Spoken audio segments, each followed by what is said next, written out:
बिस्मिल्लाहिर्रहमानिर्रहीम। सब्बिहिस्म रब्बिकल आला अल्लज़ी खलक़ फसव्वा वल्लज़ी क़द्दर फहदा वल्लज़ी अख़रजल मरआ। शुरू अल्लाह के नाम से जो रहमान और रहीम है।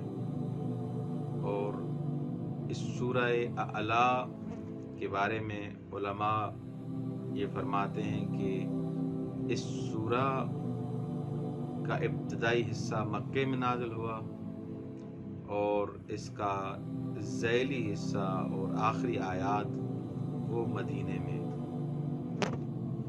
इस सूरा की फजीलत के लिए ये बयान किया गया है कि इंसान जब नमाज ईद फित्र पढ़ता है तो इस नमाज ईद फित्र की पहली रकात में इंसान को हम्द के बाद सूरह आला को पढ़ना चाहिए। इसमें फजीलत है।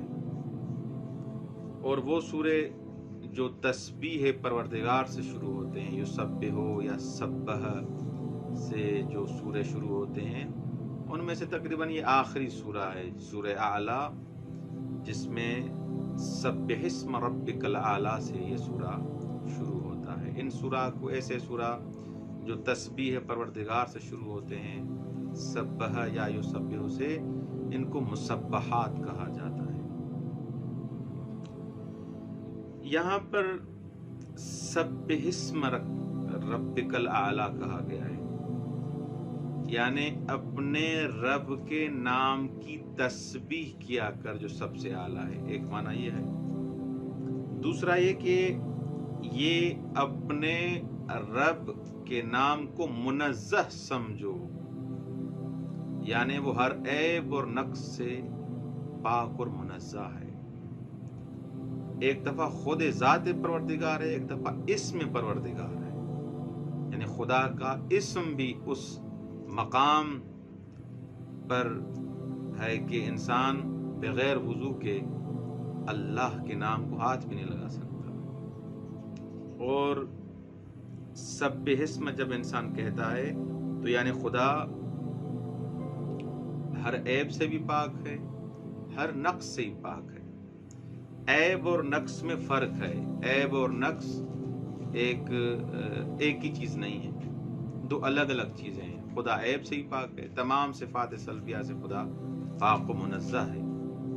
ऐब मसलन जैसे आप कोई चीज़ लेके आए, बाजार से ख़रीदें, मसलन कालीन ख़रीदें आप, उस कालीन मसलन जो है आपके कमरे के जो साइज़ है मसलन 20 फुट है, वो कालीन जो आप लेके आए हैं वो 10 फुट है, तो इसको कहेंगे ये नाक़िस है, ये फ़र्श नाक़िस है, क्योंकि आपके कमरे की साइज़ 20 फुट थी और जो आप फ़र्श लेके आए वो क्या है, 10 फुट है, तो ये उस कमरे की बनिस्बत क्या है, नाक़िस है। इसको 20 फुट होना चाहिए था। लेकिन ऐब के हिसाब से कैसे, मसलन आपके घर में कालीन है, पहले मौजूद है, लेकिन वो गंदा हो गया है, ख़राब हो गया है और पुराना हो गया है, उसमें सुराख हो गए, इसको नाक़िस नहीं कहेंगे, इसको कहेंगे ये क्या हो गया है, मायूब हो गया है। तो खुदा हर ऐब से भी पाक है और खुदा हर नक्स से भी पाक है। खुदावंद मुताल के इस्म का एक अलग मकाम है।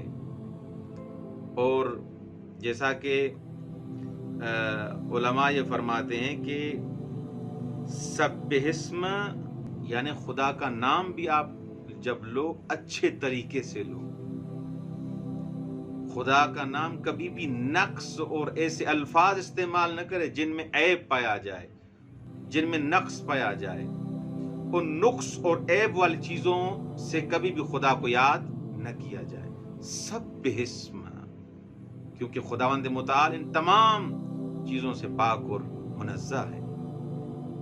आयतुल्लाह बुरूजर्दी, क्योंकि नामों का तक़द्दुस है, उस अंदाज में मरातिब का ख्याल किया जाए। अहले बैत अलैहिस्सलाम का भी जब नाम लिया जाता है, उन मरातिब का ख्याल करना ज़रूरी है।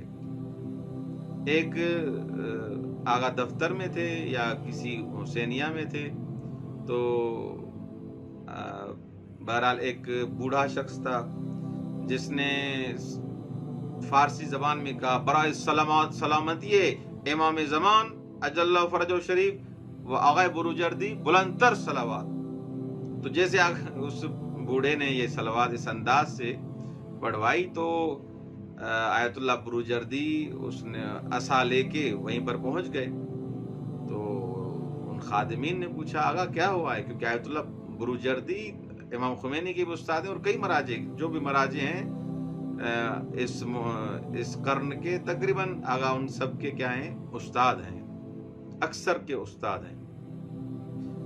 تو آغا کیا ہوا، کیوں آپ پریشان ہوئے اور کیوں عصا کے ساتھ آپ اس در کو کھٹکھٹا رہے ہیں، وجہ کیا ہے؟ تو آغا نے کہا کہ یہ صلوات کس نے ایسے پڑھوائی ہے؟ کہا اس نے پڑھوائی ہے. کہا اس نے صلوات اس انداز سے اس کو نہیں پڑھوانی چاہیے. میرا نام امام زمانہ اجل فرجہ شریف کے ساتھ کہ برائے سلامتی امام زمان و آغا بروجردی، میں کہاں خادم خاک پائے امام زمان اور کجا امام زمان، اصلا ایسے نام نہیں لینا چاہیے. تو اس انداز سے انسان کو مراتب کا خیال کرنا چاہیے. خدا کی جب حمد کرے تو خداوند متعال کی صفات اور خدا کی نام کا اس انداز سے خیال کرے. اہل بیت علیہ السلام کو اپنے ساتھ لا یقاس بنا کو مد رکھتے ہوئے کبھی بھی شامل نہ کیا جائے. ان مراتب کا خیال کرنا ضروری ہے. اچھا، اس کے بعد آپ جب اصول کافی پڑھتے ہیں اس کے جلد نمبر 8 میں، کیونکہ اہل بیت علیہ السلام کے جو شاگرد تھے ان کے مختلف مراتب تھے. آپ جب تاریخ پڑھیں گے ان کے جو شاگرد دیکھیں گے، ان کے محضر میں جو افراد آتے تھے ان کی اہلیت اور ان کی قابلیت مختلف مراتب والے افراد آتے تھے. سب ایک جیسے نہیں تھے کہ سب کا علم سب کی اہلیت ایک جیسی، ویسے نہیں تھے. الناس معادن کمعادن الذهب والفضة، یہاں پر جو تشبیہ دی ہے کہ افراد خزانے کی طرح ہیں، معدن کی طرح ہیں. جیسے مثلا سونے اور چاندی کے خزانے ہوتے ہیں، اسی طرح افراد بھی ایسے ہیں. کچھ افراد کی اہلیت، اس قابلیت اور ایبلٹی ایسے ہوتی ہے اور کچھ افراد کی کم ہوتی ہے، کچھ افراد کی زیادہ ہوتی ہے. امام صادق علیہ الصلوۃ والسلام، کیونکہ خدا کے اسم کی بات ہے، تو امام نے ایک شاگرد، کبھی ایسے ہوتا تھا کہ امام سوال کرتے تھے اور کچھ جو صحابی ہوتے تھے وہ امام سے پوچھتے تھے. لیکن جو خصوصی جن افراد کی تربیت کی جاتی تھی ان سے امام بھی سوال کر لیا کرتے تھے. تو امام نے ایک شاگرد سے پوچھا اللہ اکبر کا کیا مطلب ہے، اللہ اکبر جو ہم کہتے ہیں اس کا مطلب کیا ہے؟ تو اس نے جواب دیا اکبر من کل شیء، اللہ ہر چیز سے بڑا ہے. اکبر من کل شیء، اللہ ہر چیز سے بزرگ ہے، بڑا ہے. تو آپ نے فرمایا فکان ثم الشیء فیکون اکبر منہ، تو یعنی ایک چیز ہو اور اس سے خدا اکبر ہو، ایسے تمہاری مراد ہے؟ یعنی ایک چیز پہلے ہو اور اس سے خدا کیا ہو، اکبر ہو، بزرگ ہو. تو امام جعفر صادق علیہ السلام نے سے اس نے پوچھا تو پھر کیسے کہنا چاہیے، اللہ اکبر سے پھر کیا مراد ہے؟ امام صادق علیہ السلام نے فرمایا اللہ اکبر من ان یوصف، اللہ اس سے بڑا ہے کہ اس کی صفت لائی جائے. یعنی اللہ اکبر من ان یوصف، اللہ کی بزرگی یہ ہے کہ اس سے بڑا ہے کہ اس کی آپ کیا کریں، صفت پیش کریں. لیکن ایسے علوم کے لیے وہ ظرف چاہیے، وہ قابلیت چاہیے، وہ اہلیت چاہیے. ہر انسان کے سامنے یہ چیزیں بیان اہل بیت علیہ السلام نہیں کرتے تھے. مختلف مراحل میں مختلف قابلیتوں کو دیکھ کر اہل بیت علیہ السلام نے یہ چیزیں بیان کی ہیں. السلمان منا اہل البیت جو آپ سنتے ہیں فقط حضرت سلمان کے لیے نہیں ہے، کئی قوم کے محدثین تھے جن کے لیے اہل بیت علیہ السلام نے منا اہل البیت فرمایا ہے. کچھ خواتین تھیں جو محدثہ تھیں، ان کے لیے اہل بیت علیہ السلام نے منا اہل البیت نقل کیا ہے، روایات میں موجود ہے. شیخ صدوق کی جو رحمت اللہ علیہ کی ایک کتاب ہے توحید صدوق، اس کا حتماً مطالعہ کریں، بہت اچھی کتاب ہے.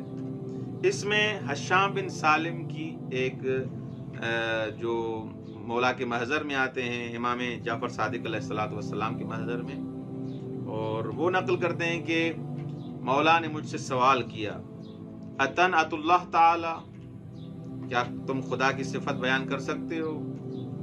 तो उसने कहा ना, जी मौला, खुदा की सिफत में बयान करूंगा। तो मौला ने फरमाया हाथ है, बयान करो, कैसे खुदा की सिफत बयान करोगे? तो हशाम बिन सालिम ने कहा हुवा समीउल बसीरुल अलीम, इस अंदाज से उसने सिफात बयान की। तो इमाम ने फरमाया हाज़िही सिफात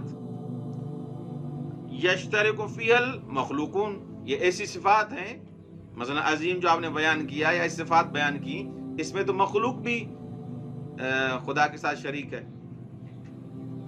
तो मसलन आप कहेंगे फुलानुन अजीमुन और आपने कहा अल्लाहु अजीमुन, तो ये तो सिफत, ऐसी सिफत है जो अल्लाह के साथ भी क्या है, मखलूकात के साथ भी क्या है, ये सिफत मुश्तरक है।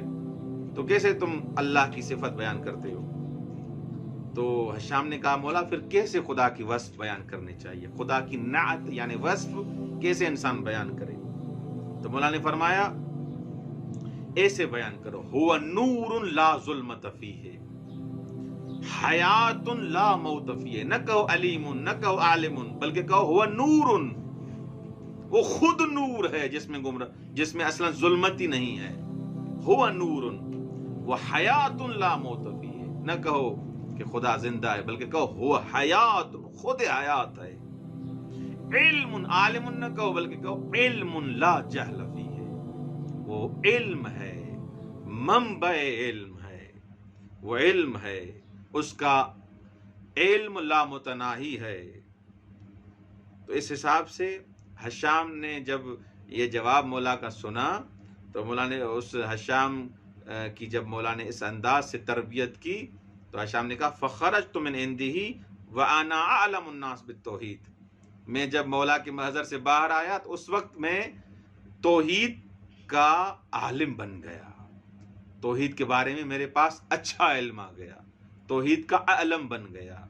तो इस अंदाज से यानी खुदावंद मुताल की सिफात और खुदा के नाम को याद करना चाहिए। सब्बिहिस्म रब्बिकल आला। अस्सलामु अलैकुम व रहमतुल्लाहि व बरकातहू।